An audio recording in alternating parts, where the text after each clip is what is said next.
저희가 남편의 혼인관계 증명서를 발급을 받아 보니 현재 남편에게 법률상 배우자가 있는 것이었습니다.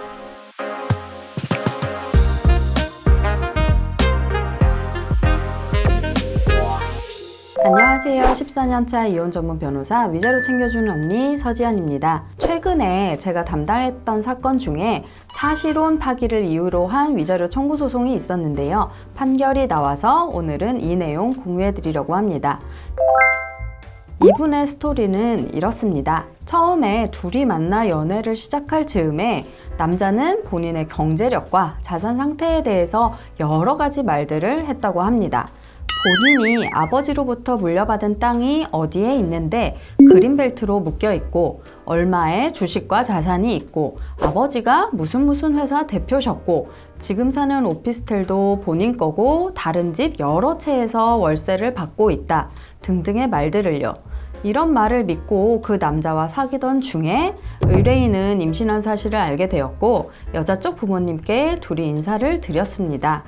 그 자리에서도 남자는 여자 부모님께 자신의 재력에 대해서 똑같은 말들을 하면서 부모님을 안심시키고 결혼 승낙을 받았습니다.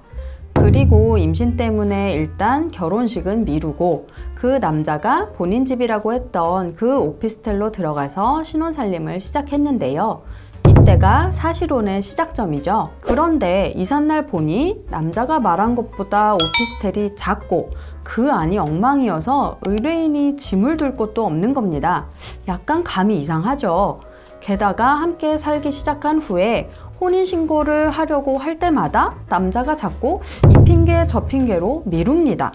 결국 아이가 태어날 때까지 혼인신고는 안 되었고 그래도 아이는 태어났으니 어쩔 수 없이 살았는데 어느 날 집을 치우던 의뢰인이 남편이 숨겨둔 우편물 뭉치를 발견합니다.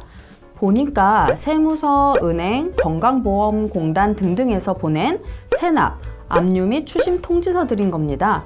이렇게 많은 재산이 있다면서 어떻게 이럴 수 있지? 라는 생각이 드시죠?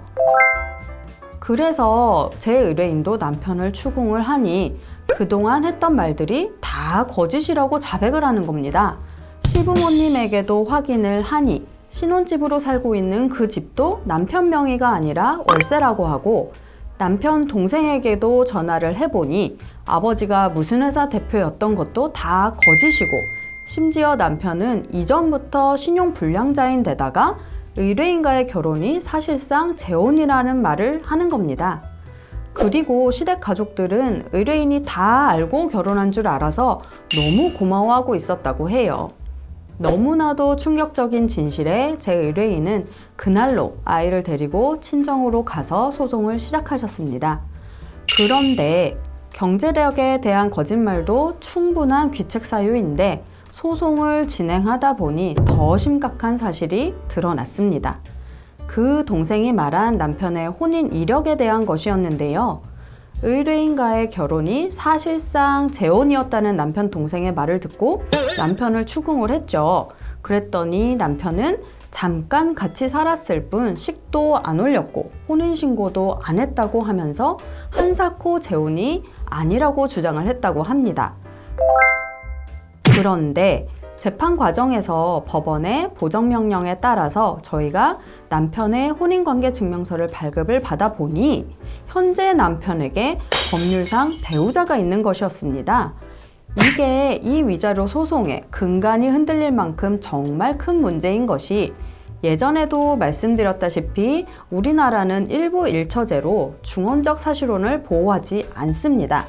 즉 혼인신고만 없는 보통의 사실혼은 혼인신고가 된 법률상 혼인과 똑같이 보호를 받지만 중원적 사실혼, 즉 배우자가 있는 사람과 사실혼 관계로 살아가는 사람은 전혀 보호를 하지 않습니다. 결국 재산분할, 위자료 등의 청구가 아예 불가능하게 되는 것이죠. 그래서 제 의뢰인에게 남편의 혼인관계 증명서를 보내드리고 이 사실을 알고 있었는지 여쭤보니 본인은 몰랐고 남편도 혼인신고를 한 적이 없다라고 여러 차례 말을 했다는 거예요. 그리고 이전에 남편이 보여준 혼인관계 증명서에는 분명히 배우자가 없었다는 얘기를 하는 겁니다. 그래서 둘의 카카오톡 대화와 남편이 보냈다는 혼인관계 증명서 사진을 제가 받아서 검토해 보니 남편이 발급한 혼인관계 증명서는 모든 사실이 다 나오는 상세 증명서가 아니라 배우자란이 나오지 않도록 발급받은 특정 증명서였습니다.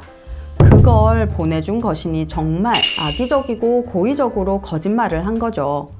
이런 카카오톡과 그 특정 혼인관계 증명서를 증거로 제출을 했고요.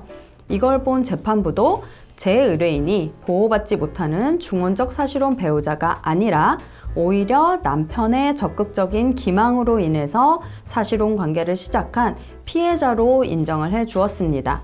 그리고 당연히 파탄의 책임은 오로지 남편 쪽에 있다고 인정해 주었고요. 결국 저희가 청구한 3천만 원 중 2,500만 원의 위자료가 판결되었습니다. 오늘은 부부 중 한쪽이 악의적인 거짓말로 사실혼 관계를 시작을 했고 그 거짓말이 탄로나면서 혼인관계가 깨진 경우에 대한 실제 판결을 소개해 드렸는데요. 저희가 청구한 위자료의 80% 이상이 판결로 인정되면서 잘 마무리된 사건이었습니다. 이런 피해 사례가 있다면 댓글로 공유해 주셔도 좋고 도움이 필요하신 분은 상담 신청해 주시길 바랍니다. 이상 위자료 챙겨주는 언니 서지연 변호사였습니다. 감사합니다.